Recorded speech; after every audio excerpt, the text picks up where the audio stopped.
او ستاسو خپل علاقه چې کومه ده که نه ابایي علاقه هغه کومه ده؟ خیبر ایجنسي خیبر. ستاسو نوم څه دی جي؟ زما نوم خو دی امیر حمزه یا امیر حمزه. بیا ختم شي چې ستمبر شي بیا ختم شي. ښه جي ښه. او دې وخت اوس ډېر مزیدار موسم دی کله وریځ شي. تاسو د دې ځای که نه ستاسو د کلي څه نوم دی؟ خانسپوره دی. موږ خانسپوره.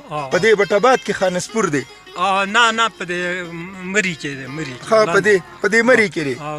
لاندې بازار. او ستاسو خپل علاقه چې کومه ده که نه ابایي علاقه هغه کومه ده؟ خیبر ایجنسي باړه ده. او دې وخت کې مونږ په ایوبیا کې یو. دې وخت کې ایوبیا کې یو. ښه جي. نو لکه تاسو وایي چې یو سړی روزانه ګرځي را ګرځي نو ښه که نه؟ ډېر هم ښه وي. وجود ښه وي او عادت وجود ښه وي. هغه شوګر بلډ پریشر داسې ډېر نور مرضونه دا ورته نه لګي بیا. ښه جي ښه. او تاسو څو ورځې پس دلته یو چکر لګوئ؟ روزانه لګوي. روزانه ماشاءالله. په 2 میاشتې کې د اوس دلته د لاندې چې کومې مونږ ته ښکاري دا وریځې دي که نه؟ دې خوا شاته چې ښکاري دا داسې دون غوندې کې دا باران چې وشي دې ټیم د جولایي کې نه دي. بس دا دون اوچت شي دا لوګي موګي په دا غره باندې. او دا وي تقریبا یو میاشت 2 میاشتې وي.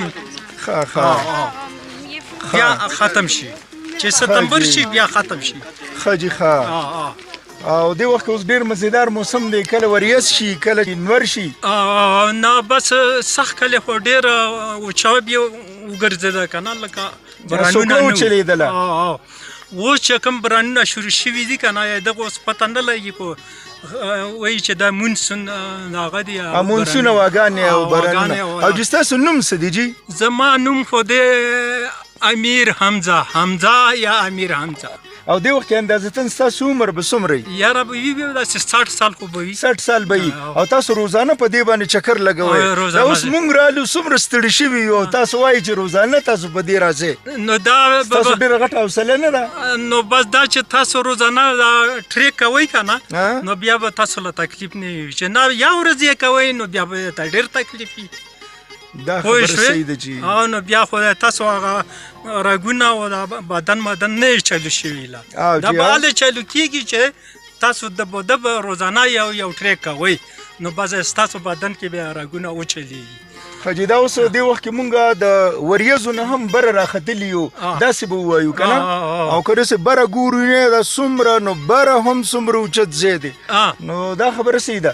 جي تاسو خپل د سفر خپل مزل خپل چکر دا جاري وساتئ او مونږ هم ورځو هغه پارک طرف ته ځو. ستاسو ډېره زیاته مننه جي.